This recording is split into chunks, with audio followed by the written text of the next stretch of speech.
سی qualities ہیں. قرآن کا مطالعہ کیا جائے تو شاید ایسی 100 کوالٹیز نکل آئیں, بٹ میں نے جو 5 کوالٹیز خود سے اخذ کی ہیں, یہ میری اپنی ریسرچ ہے الحمدللہ, اور کچھ کتابیں بھی پڑھی ہیں, بٹ یہ جو 5 کوالٹیز میں نے نکالی ہیں یہ میری اپنی ریسرچ ہے قرآن کا مطالعہ کر کے. اور ان میں سے 2 جو کوالٹیز ہیں وہ میں نے کمیونیکیشن سکلز پہ ایکسٹریکٹ کی ہیں. کمیونیکیشن سکلز سے مراد ہے کہ ہمارا بات کرنے کا طریقہ. الفاظ جو ہیں وہ بہت زیادہ افیکٹ کرتے ہیں ریلیشن شپس کو, جاب کو. بلکہ سائیکالوجسٹ کی میں آپ کو ریسرچ بتاتا ہوں کہ آج کل سائیکالوجسٹ کہتے ہیں کہ کسی بھی جاب میں کامیاب ہونے کے لیے یا کسی بھی چیز میں کامیاب ہونے کے لیے 70% آپ کی کمیونیکیشن سکلز میٹر کرتے ہیں. 70% آپ کی کمیونیکیشن ہے اور صرف 30% آپ کی ڈگری اور ٹیکنیکل سکلز ہیں.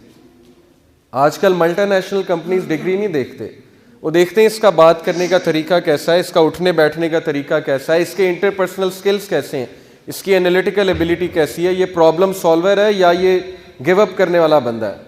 یہ ساری چیزیں ان کا تعلق ہے زبان سے.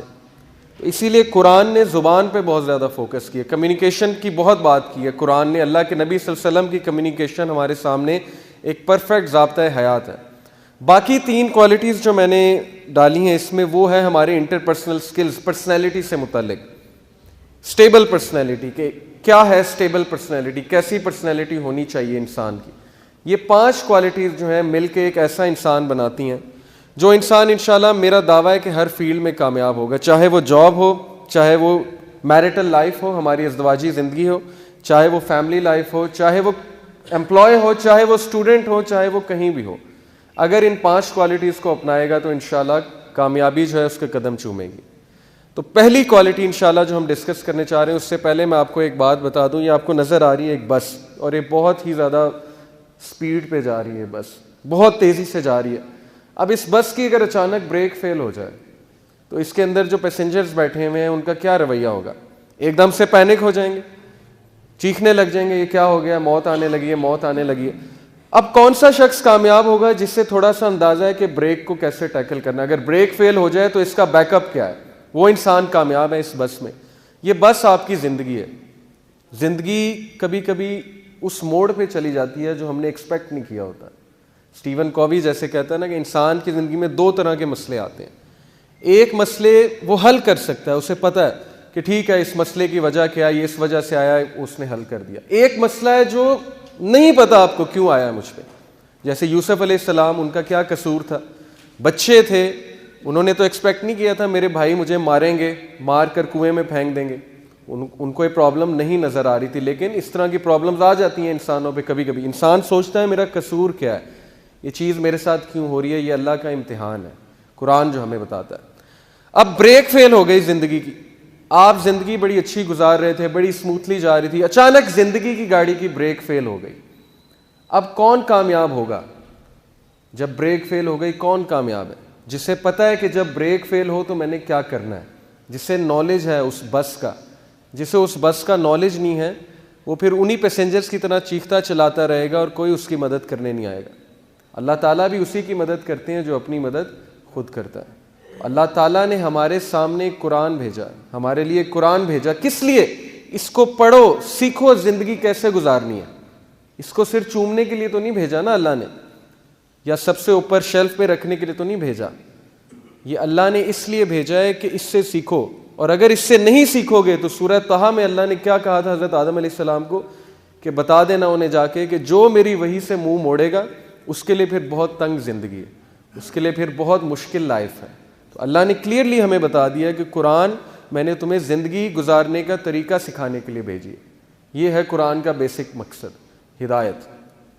تو بات یہ ہے کہ یہی بات اللہ نے کی ہے, لقد خلقنا الانسان فی کبد, کہ ہم نے انسان کو کوشش میں پیدا کیا ہے. اس طرح کام نہیں چلتا ہاتھ پر ہاتھ دھرے بیٹھے رہنے سے. ایٹریبیوٹ سیکھنے پڑتے ہیں سکسیس کے. ہو سکتا ہے آپ میں کوئی ایسی کمزوری ہو جس کسی اور میں نہیں. اب آپ ہاتھ پر ہاتھ دھرے بیٹھے رہیں کہ نہیں جی میں ہوں ہی ایسا, مجھے اللہ نے بنایا ہی ایسا ہے, مجھے تو بہت غصہ آتا ہے, میری نیچر ہی ایسی ہے. اب آپ اپنے آپ کو بدلنے کی کوشش نہ کریں ساری عمر, تو پھر قصوروار آپ ہیں, اللہ تو نہیں ہے نا پھر قصوروار. کیونکہ اللہ نے آپ کے لیے وہ میکینزم، وہ سسٹم اتارا ہے جس میں عمل کرتے ہوئے آپ اپنی ویکنیسز کو کنٹرول کر سکتے ہیں اور اپنی اسٹرینتھس کو اوپر لا سکتے ہیں. اس لیے کوشش، ہر چیز کے لیے کوشش ہے. پھر اللہ نے کہا تلک الایام نداولها بین الناس ولیعلم اللہ الذین آمنوا. اللہ نے ہمیں یہ بھی بتایا زندگی کا فلسفہ کہ زندگی کیا ہے جی، کہ دن آتے ہیں، رات آتے ہیں. اور یہ دن رات کیوں آتے ہیں؟ تاکہ اللہ تعالیٰ جو ہے وہ امتحان لے سکیں کہ تم میں سے کون جو ہے وہ ایمان لانے والا ہے. اب دن رات سے کیا مراد ہے؟ کبھی خوشی اور کبھی غم. مستقل خوشی اس دنیا میں نہیں ہے. جو یہ سمجھتا ہے کہ اس دنیا میں مستقل خوشی ہے، پرفیکٹ ہیپینس ہے، وہ ایک دھوکے میں. پرفیکٹ ہیپینس اور خوشی جو ہے وہ صرف جنت میں. وہی ایک پلیس ہے جہاں پہ ہم ریسٹ کریں گے، وہی ایک جگہ ہے جہاں پہ ہمیں ہمیشہ ہمیشہ کی خوشی ہوگی. تو جو لوگ یہ سمجھتے ہیں کہ خوشی یہاں پہ ہوگی اور بہت زیادہ خوشی ہوگی، جو خوشی کی تلاش میں ساری عمر اپنی لگا دیتے ہیں، تو وہ لوگ ایک بہت بڑے دھوکے میں. غم بھی آئیں گے، خوشی بھی آئے گی. اتار چڑھاؤ زندگی کا ایک حصہ ہے. یہ چیز ہمیں سمجھنے کی ضرورت ہے اور ہمیں اس کے لیے تیار رہنا چاہیے. اگر ہو سکتا ہے آج خوشی ہے تو پھر آگے غم ہے، ہو سکتا ہے غم ہے تو اس کے بعد خوشی ہے. تو کبھی بھی زندگی ایک فیز میں نہیں جاتی. اسی طرح اللہ نے ہمیں یہ بھی بتایا کہ surely we shall test you، ہم آپ کا امتحان لیں گے. with what؟ with hunger، بھوک سے، پیاس سے، اور جان سے اور آپ کے مال سے.